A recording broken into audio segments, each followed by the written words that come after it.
So I'm going to hand it off to our plenary speakers. They're going to offer some reflections on the day, and then we will have more of a roundtable, open discussion, Q&A, just talking about the themes that emerged over the course of the day. So I'll hand it off to Eira. Okay.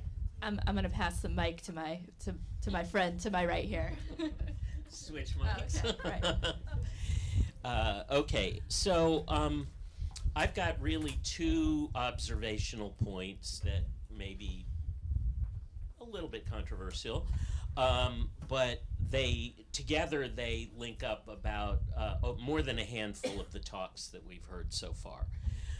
So the first point starts out with some of the observations of the Internet Archive people when they were talking about the narration shouldn't be framed around the biophysical, but that there are other types of narration and we need alternative narratives. I would say that, I was very struck with the very first question of the day, which came from something that's totally outside my own narrative. So if you go back to Roy Scranton's talk and the first question was, I'm going to bastardize it because I didn't like it, but the first question was something on the order of, what are we going to do for new fuels? And in my alternate narrative of what's wrong is that we need so many fuels in the first place. And there's a whole set of things around that. If we look at climate change, where did we start on this cycle of climate change was the Industrial Revolution. And it's a culture of consumption. All of that, in my mind, has to change.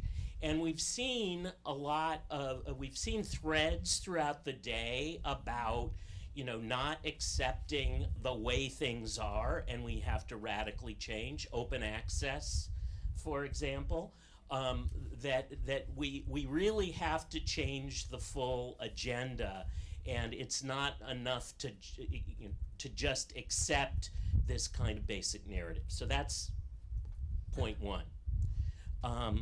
Point two, my esteemed colleague John here, again, I'm going to be controversial, but and I agree with you more than I disagree with you in general.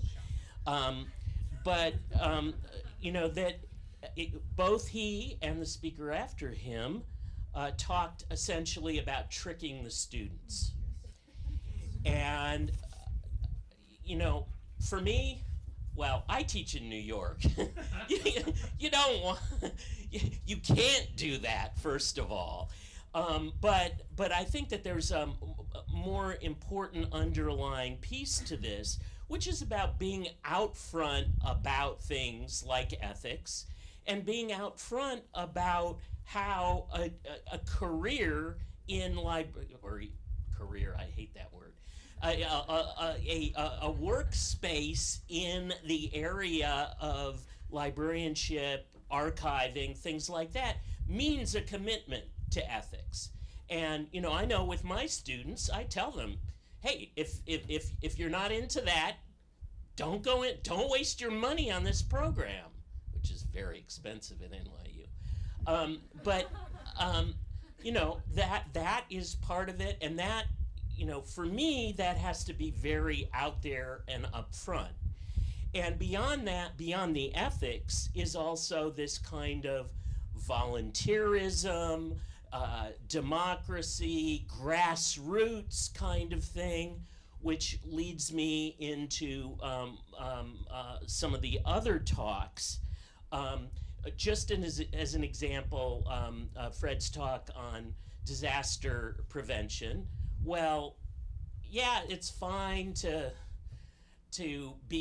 have the library be the point place for FEMA, but what I really want is for the librarians and people that they come into contact with to build a grassroots movement that does things that FEMA doesn't do. You know, and so we had here in New York City with Sandy, we had Occupy Sandy, which went into the Rockaways and other neighborhoods where, you know, FEMA was helpless and not doing anything. And this is direct people to people. My students who had done really extensive, we did extensive courseworks in disaster preparation. They turned that into their own grassroots efforts in disaster recovery, and you know, brought out 20 people for a whole week working on disaster recovery for arts organizations in Chelsea.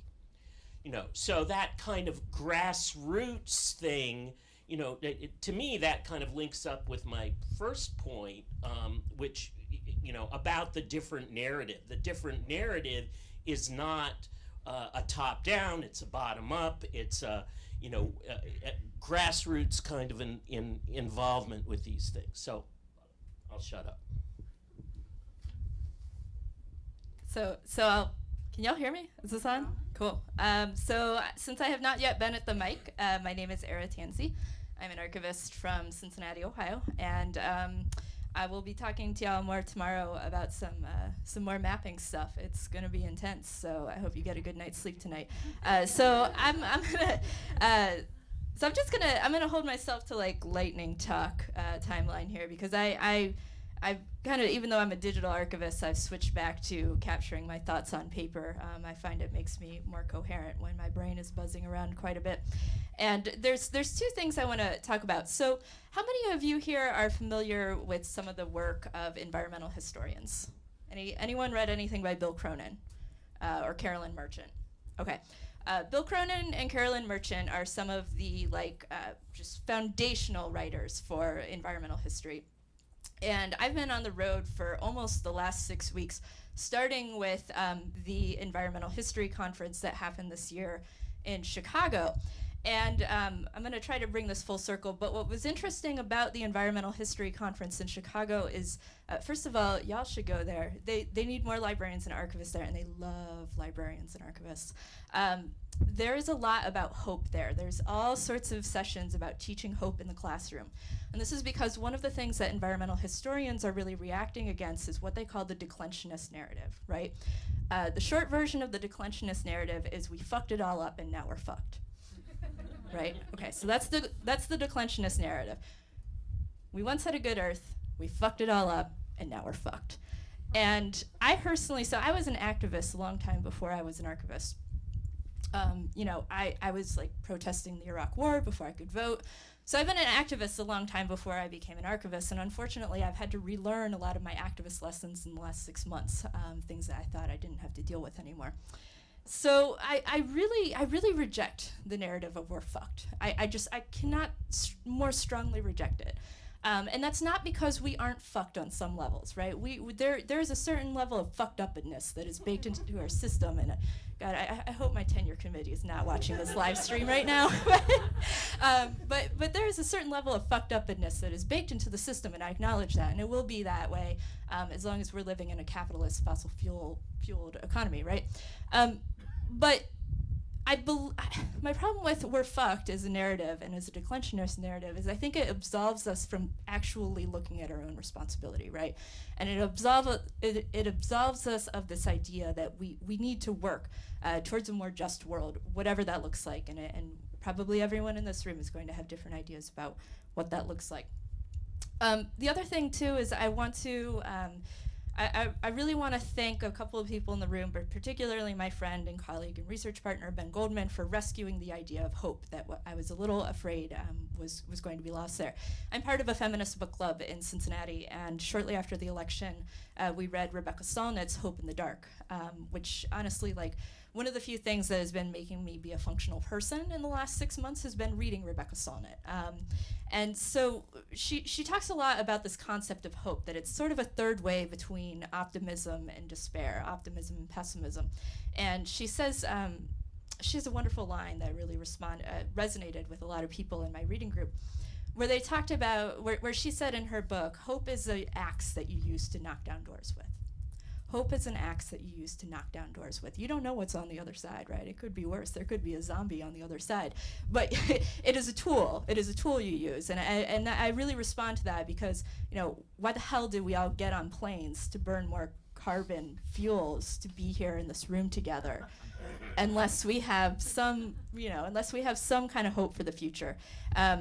Because I used to be able to see Kentucky from my house in Cincinnati. I'm also just going to close my initial thoughts here with the words of Kentucky poet Wendell Berry. He has this amazing poem that I forget what it's called. It's called something called The Work or The Real Work. And I love everything Wendell Berry's ever written.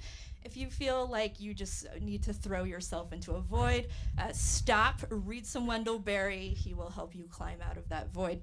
But he says in one of his poems, he says, "It may be that when we no longer know what to do, we have come to our real work." So I hope that we leave here having some ideas of what our real work might be. She just dropped the mic. That was great. I'm gonna pick up on this kind of hopelessness theme. I think that often in this space there's a confusion around climate change, and we think about it as like an on-off switch. Either we're going to solve it or we're not going to solve it. And I think of it much more in terms of a continuum. And we know that there are certain things that are already going to happen based on our current infrastructure and what's already, it's already baked into the system. It's already going to happen. The question about acting and having hope and having a much more positive vision kind of moving forward is really the difference between like bad and really, really horrible. And so there is a huge difference between taking action and getting us to 1.5 or 2 degrees by the end of the century and getting to 4 to 6 degrees by the end of the century. And it has to do with how fast we're going to change and people's ability to adapt anyway, I think that we need to think about it more in terms of like this continuum and align like the action along with where we want to land. So there's a couple of other things I kind of have observed, and I don't work in the archival community, but I think you guys have a lot of really interesting questions around what the role of your community is, and thinking about it in terms of, is it on a much more individualized scale in terms of, reducing the actual carbon emissions from the archives all the way to, is there a role to be much more politically active and engaging community members and going outside of the current political narratives. And anyway, there's also like, do you fall on the adaptation side and dealing with the disaster, or do you fall on the mitigation side of resisting and helping with the transition piece? And then also the tension between like, do you record what's happening, or do you play a role in shaping what's happening? And those are just as an observer. I know these are the questions you guys are kind of working on. And I think so. We talked about the language. I just say one more thing about like the reclaiming language and the use of the word climate change. So I've worked in this field for about 10 years, and most of the time people have been like, let's use the words, and then pull back and say, well, let's use all these other words, and like trick everybody into thinking, we're gonna talk only about green jobs, and we're gonna stick with that narrative, and then we're gonna talk only about this other narrative because that works. But we're conceding on the language question instead of redefining what the language is, and I think it's a huge debate within the movement of, do you use the language that's out there, but I feel like there really needs to be a lot of effort on reclaiming the language, because as long as we can continue to like skirt what we're actually talking about, we then lose when there's opportunities, because people don't actually know what we're trying to do because we're not using the language. So I'll be brief, because there's not a whole lot I can add to everything that's already been said. In addition to teaching, my main area of research is in ethics, and particularly virtue ethics. And virtue ethics is a weird type of ethics because with consequentialist ethics, you do something and then you see if it's good or bad, immediately, basically. Did I do the right thing?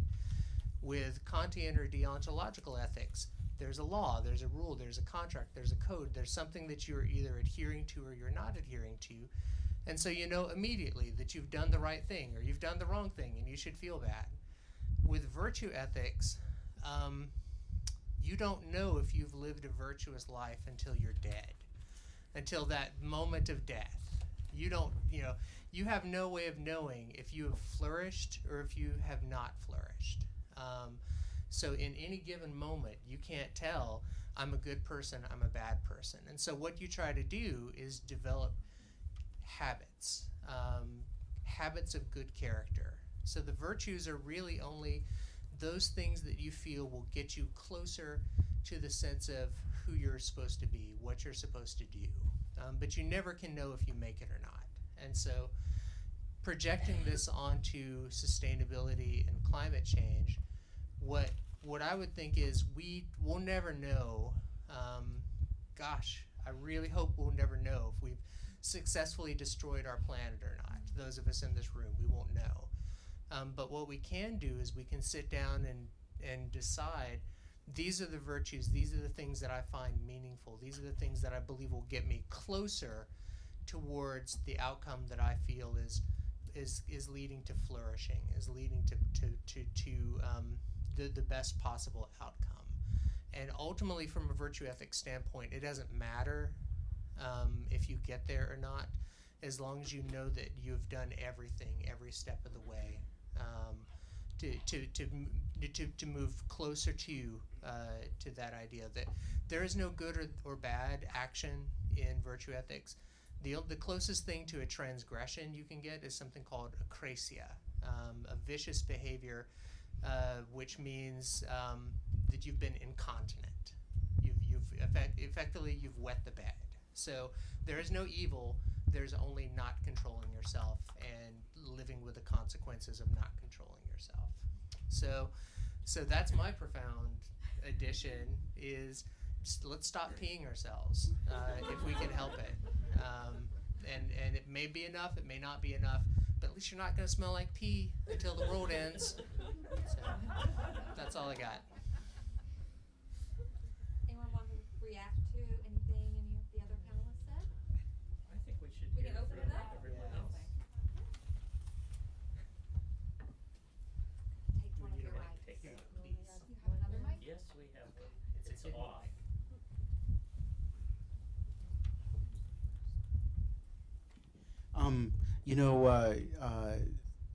Something I think a lot of archivists don't realize, I can't really speak for librarians, is that a lot of people sort of want to be archivists. A lot of people want to do what archivists do. A lot of people are kind of jealous of what archivists get to do because most people just get to collect or push around objects, whether they're physical or digital.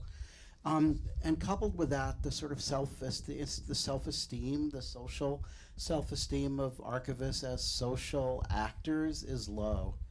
And I think maybe if we realized how much people really thought of us and thought about what we do and kind of wanted to be who we do, we might be a little more confident about being social actors. And a plug for a letter, an email that Mr. Denton, I forget your first name. Bill, he's just reading Kim Stanley Robinson. KSR is really good on trying to distinguish hope from despair. His new book about New York being inundated has been panned by the New York press. I think New York doesn't like that book, but and I haven't read it, but his books are excellent about dealing with the politics of climate change, the politics of disaster, questions of centralization, decentralization.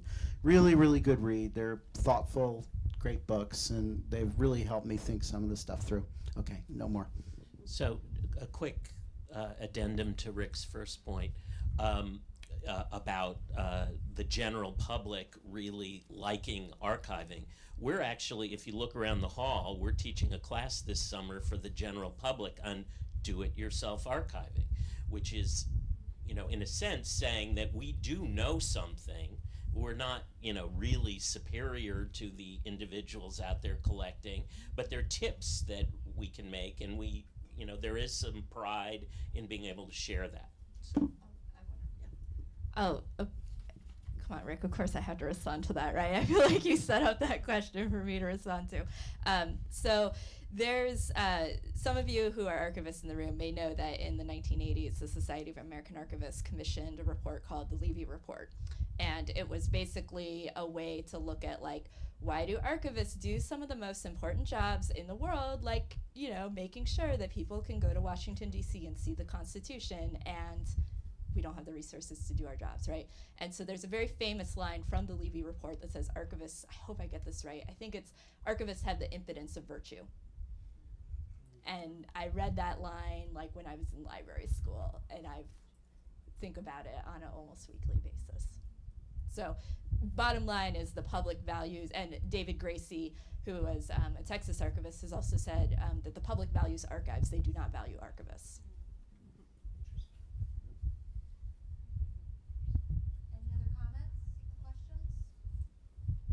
Oh, come on.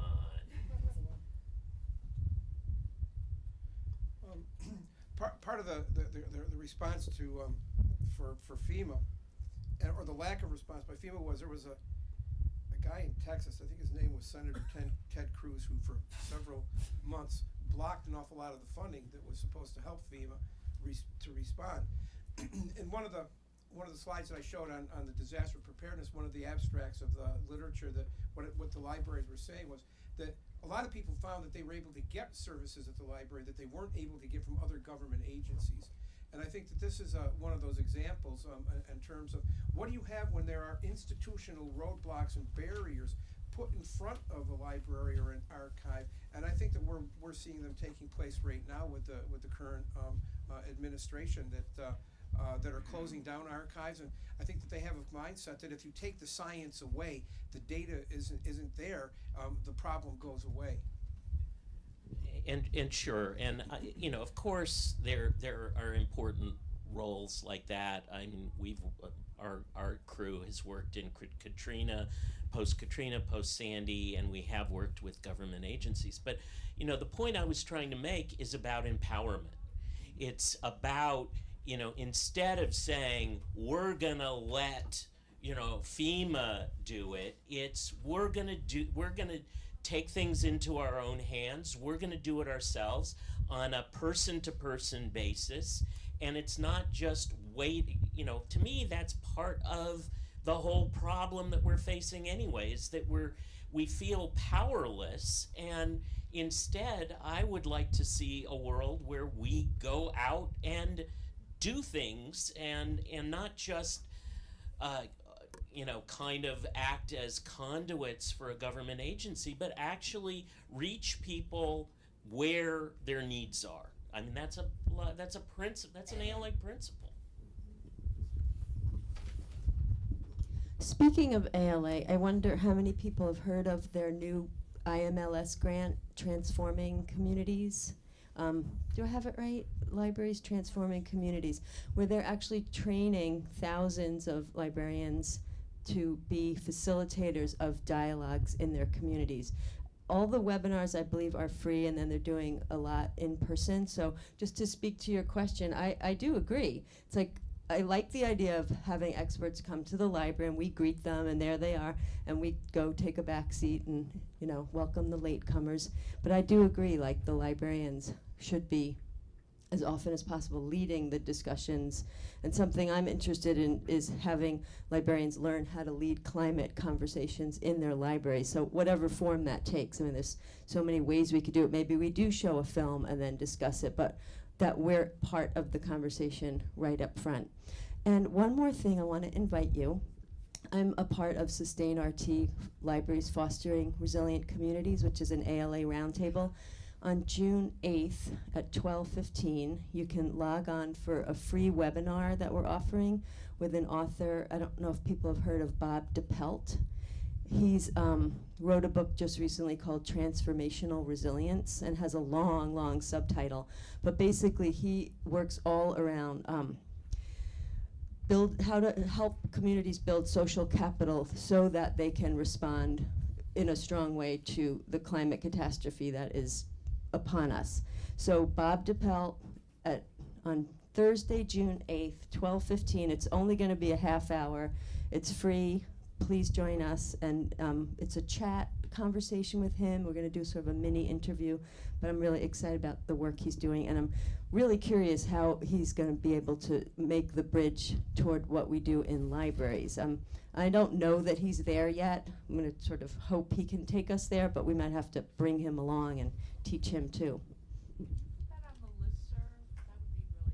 You mean on the list that we all are on? Yes, I will, and also it's on the handout that's by the sign-in, name tag table.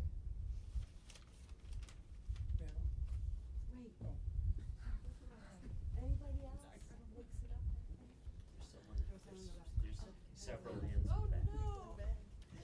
Well, I'll try to be quick. I think it was Rick said that a lot of people want to be archivists, but I think a lot of people also really want to be like environmentally engaged activists in their professional life. A lot of people look at me like, you can get away with that at work? And I think that in a lot of library contexts in this kind of professional development, we do have opportunities that a lot of folks, like I have a really good friend who is a plant line engineer at GM, and she is like, oh, I wonder if I could do, GM has their own like corporate sustainability thing, but I think just talking with our networks outside of work, outside of the professional realm about how people can, like just little things that you can do to organize around sustainability and anti-climate change issues, just to make it seem like a thing that a person could do, that anybody could do in their workplace. Yeah, hi. So coming back around to the hope theme, I'm just wondering if anyone here sees or feels any hope in abandoning the infrastructure. I feel like the hope we're talking about in the context of like possibly being able to keep going like this, but what about the possibility of not going like this, of total decentralization, tribal, yes, a lot of people dying, no, people not living to 70 anymore, a high infant mortality rates, disease, yes, all that, but a completely different way of living, which is not this, what we have now.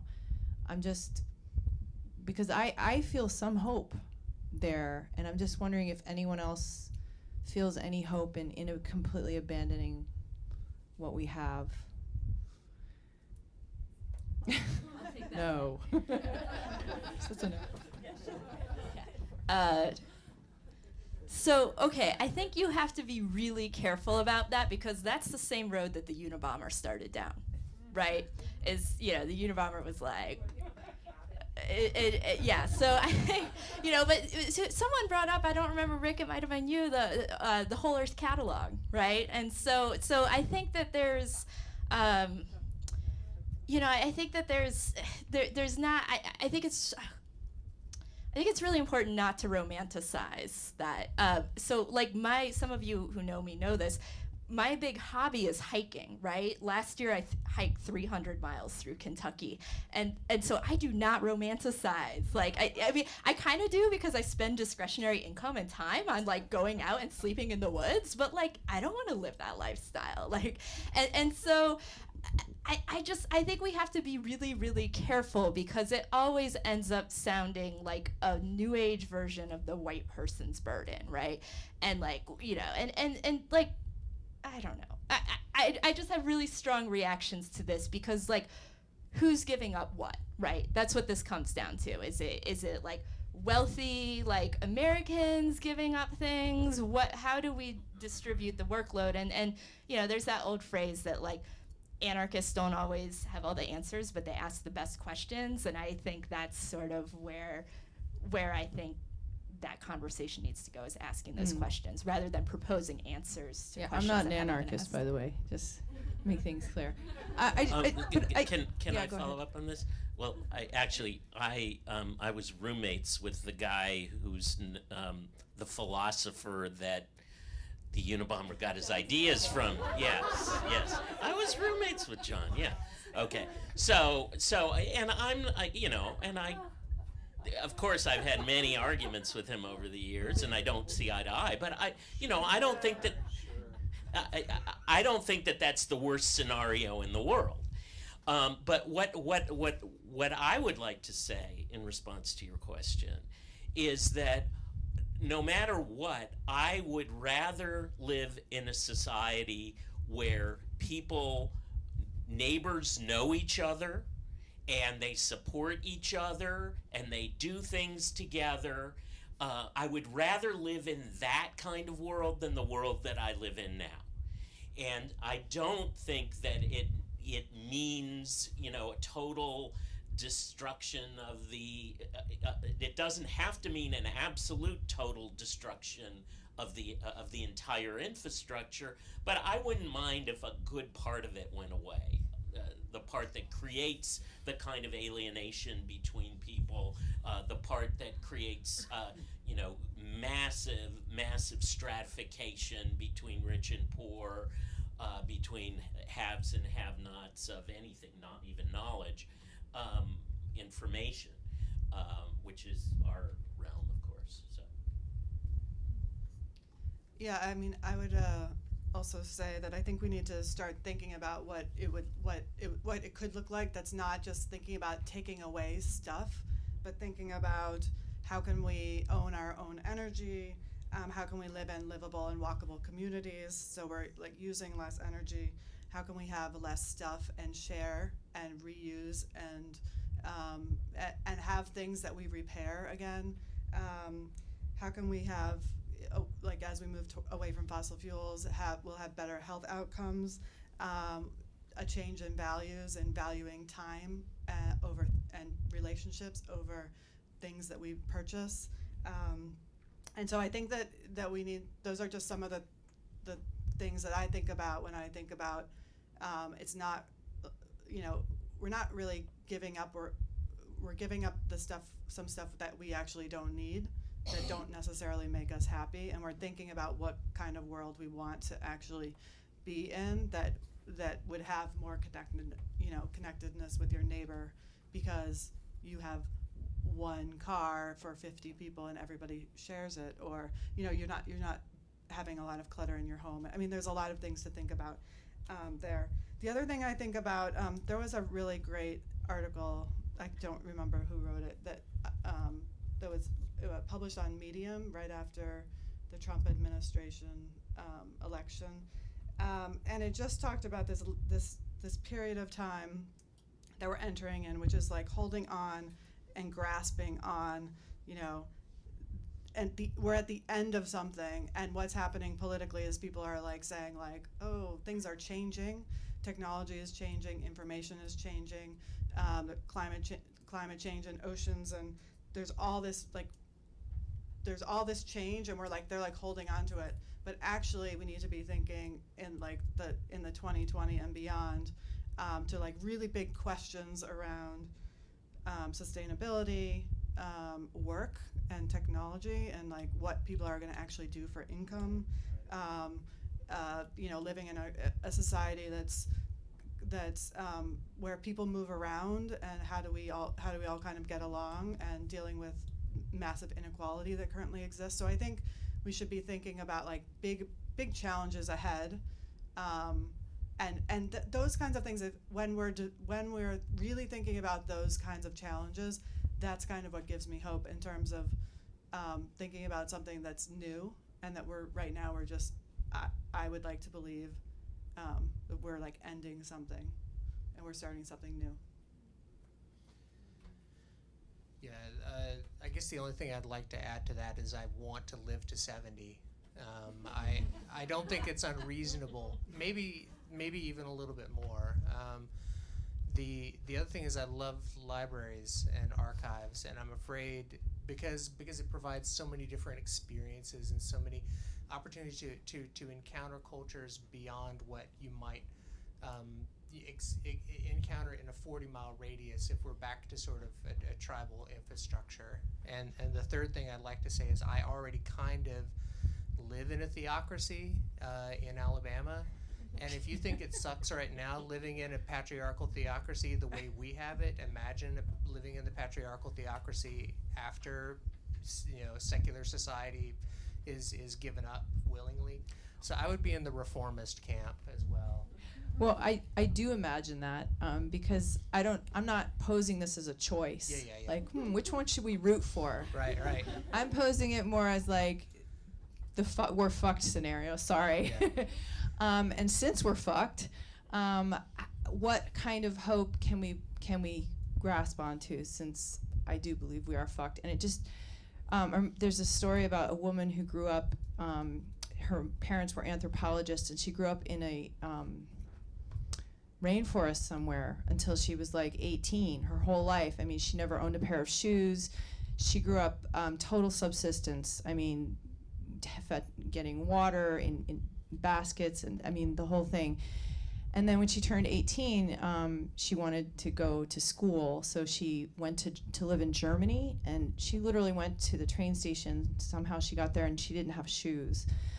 And this magazine interviewed her after she had been living in Germany a couple years, and she said, what's it like?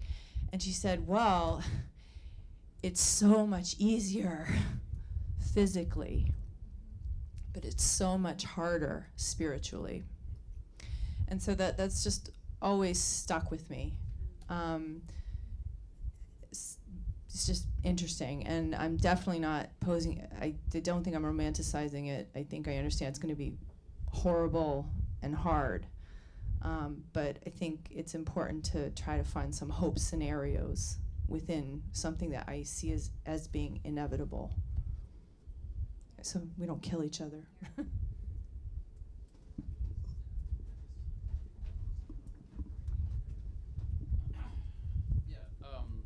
This is not my words. I was listening to another guy talk from, I don't know if any of you ever heard of Dark Mountain. It's a publisher outfit in England, and they get into writing stories about, unfortunately, they're on the other side of hope, and they're kind of in the acceptance sort of realm, but they publish a journal out. It's actually hardcover, oddly enough, of just stories from some of them are American and English, whatever, writers about the collapse and just fiction based in that. Anyways, I was hearing the guy, one of the founders of it, saying, well, what if climate change goes away? Then what? Like when you're talking about like rebranding climate change, we have we need a new face to disaster or whatever, but we still have all sorts of peaks. I could just go on forever. There's peak oil, which has kind of lost a little bit of traction for obvious reasons because that's part of the problem, but peak water, peak phosphorus, peak food in general. Even when you get into renewables, there's issues about like just how much wind is there, like peak wind. Tomorrow I'm going to talk about Moore's Law, but that even Gordon Moore himself says basically it's peaked, we're done. Others say there's we'll keep doing it, but once that ends, that changes the whole sort of conversation about technology, because we're totally reliant on the miniaturizing of microprocessors. That's where all nanomedicine, all that. So anyways, I always feel like if someone kind of is a climate denier or whatever, then you can just switch the conversation. There's like, 5 other things, acidification, it just doesn't end.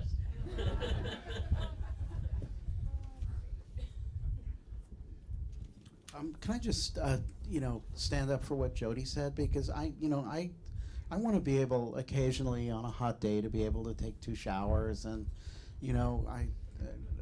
I want to be able to go out for a drive every so often, and aside from commuting. And I think what I'm hearing is, the way I'd like to interpret your intervention is that you said something, and maybe this is self-serving, but something a little bit like what I said, that the news might not be great, but you were intrigued by human adaptation.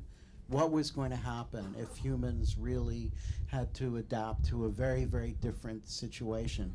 And so the last adaptation that many of us may remember, was on January 20th when Trump took office. And, my take on that was that a lot of people who had never imagined that they were going to lose privilege suddenly started to worry that they were going to have the same lack of privilege that a lot of other people had, and they kind of freaked, and it was a kick in the pants. And we haven't really learned how to adapt to that yet. Trump hasn't closed down Stumptown and Starbucks, so people aren't in the streets. But, as they, by the trillions. But I just think this adaptation thing is very interesting. And if we're going to start to do scenarios, they have to be incremental, but they also have to be more than incremental at the same time without, the defeatism of declensionism, as you talked so well about. So that's what I was hearing, and that's why I defend what you said, even though, my tent is isn't as good as...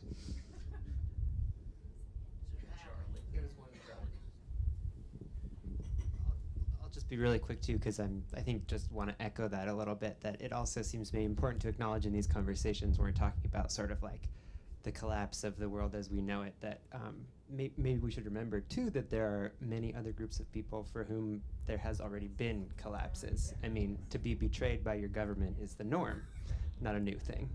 And that's part of these paths forward, I think, is being aware of those ecosystems, if you will.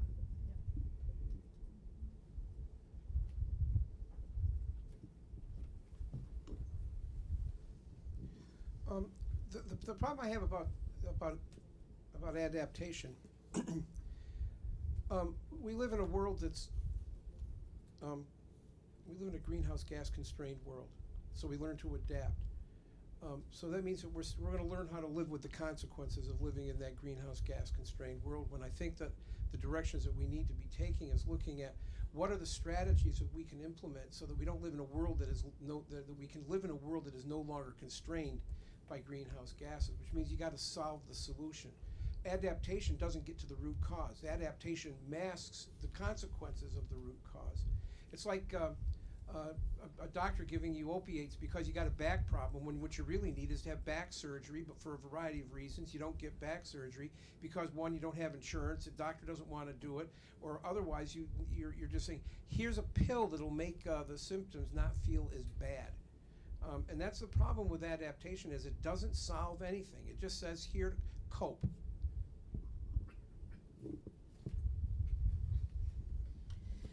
Well, again, going back to alternative narratives, I would say that the root cause is even deeper. The root cause is it's a consumption-based society. And so, so somehow we solve climate change. We still have the problem. That's just a symptom. That's not the root cause. Something else is going to happen. As Mark said earlier, we have all these peak whatevers that are just gonna hit us. And to me, in my framework of looking at the narrative, the issue is a consumptive society, a disempowering society. So one of the things that I think about a lot is sort of like, what is the tipping point to get people in the United States to like deal with this, right? And I think about this all the time because I lived in New Orleans for several years. I lived there after Katrina, but also my husband is from South Florida.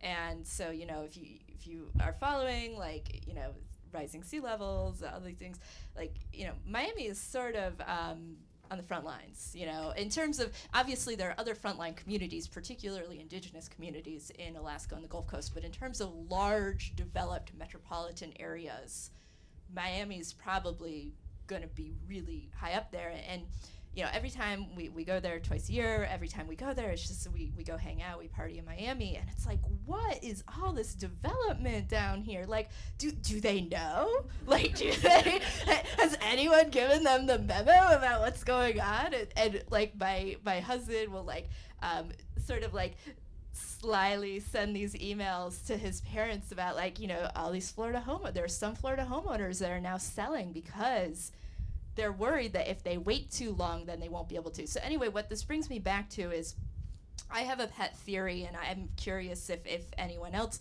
has sort of their idea of what will be the tipping point to get people who don't want to think about this to deal with it.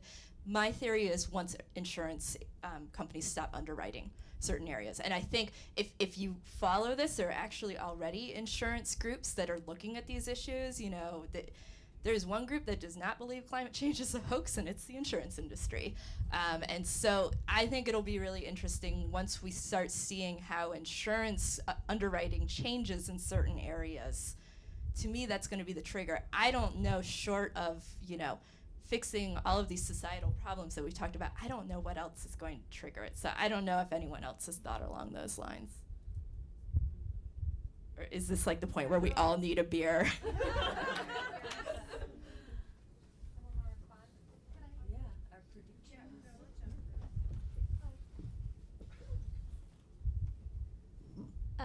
So my answer to that, one of the things that I think is the biggest force is what Rory was talking about this morning in terms of who holds the power.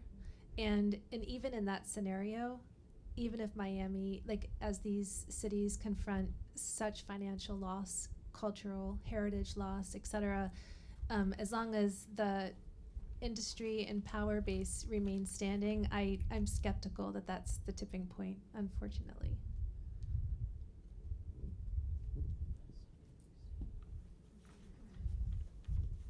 Do we have to end on that low note?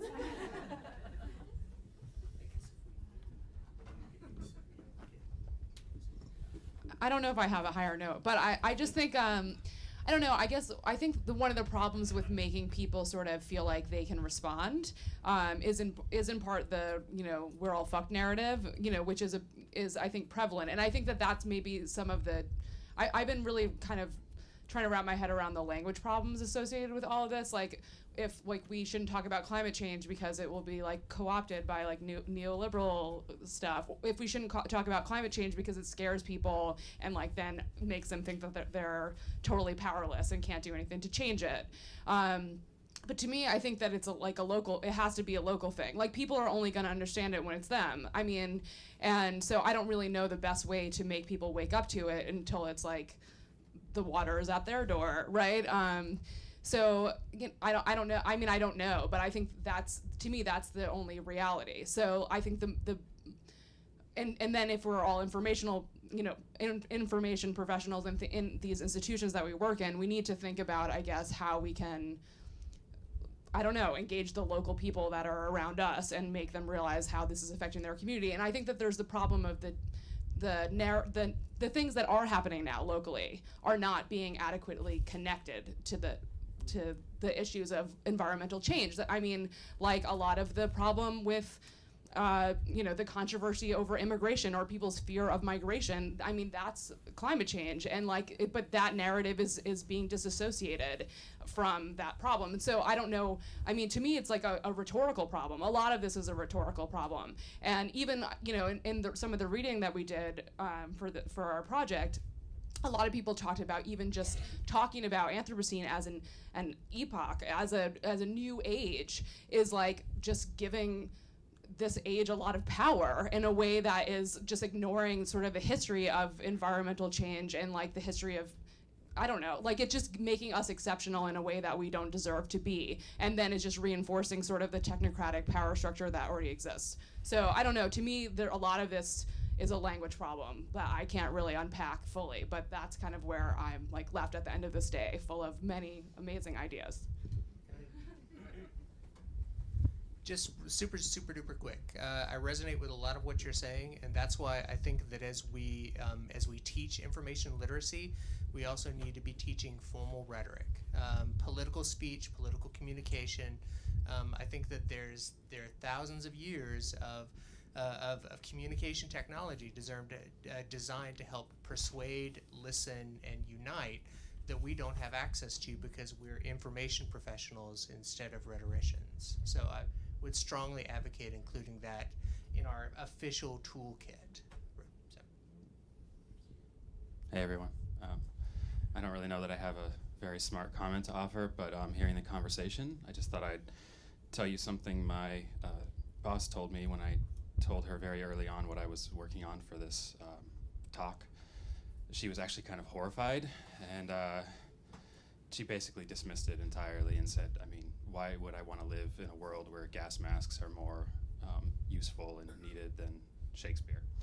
So one of the things that I thought about a lot with my talk today, even though it didn't really come through, is I think it's really useful for us when we think about preserving knowledge or preserving culture or whatever, just like document evidence of joy and celebration. Like that's to me a hopeful act. I don't know if it does any good, but like that could actually make you feel good doing it. I don't know. Like there's all sorts of, I guess, things in there that I would think about. Yay, a happy ending. That was it. Oh God, no! What are you doing? That was our happy ending. I won't take you too far back down. But just back to the rhetoric piece, I'll point again to this book, Great Tide Rising. She's opposed to the use of the word Anthropocene. And I'll just read you one line, just if you want to refer back to it. She says, no, not the Anthropocene. That name completely muddles the message. We don't name new eras after the destructive force that ended the era that came before. So just food for thought. I love this book. And I just want to say as my kind of wrap-up statement that I'm so grateful to be in this space with you all. Usually when I talk about climate change, for 8 hours straight, which I've never actually done, I would walk away feeling like completely flattened, and I don't today. I feel like we really challenged ourselves and just took this predicament and just worried it like a dog worries a bone, and I feel really liberated.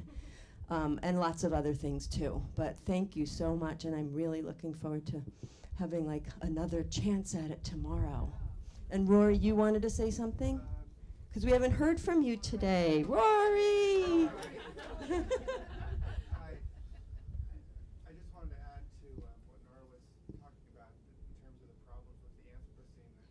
One of the presenters who couldn't come because of this is no good because I can't remember the spelling of his name, but I think he shared his paper with Sam Papowitz. Yeah, he argues, his paper argued that it should be called the capitalistocene, which a lot of people are saying, but he really wanted us to hear that. So, anyway, that's all. Or maybe capitalist side. Yeah.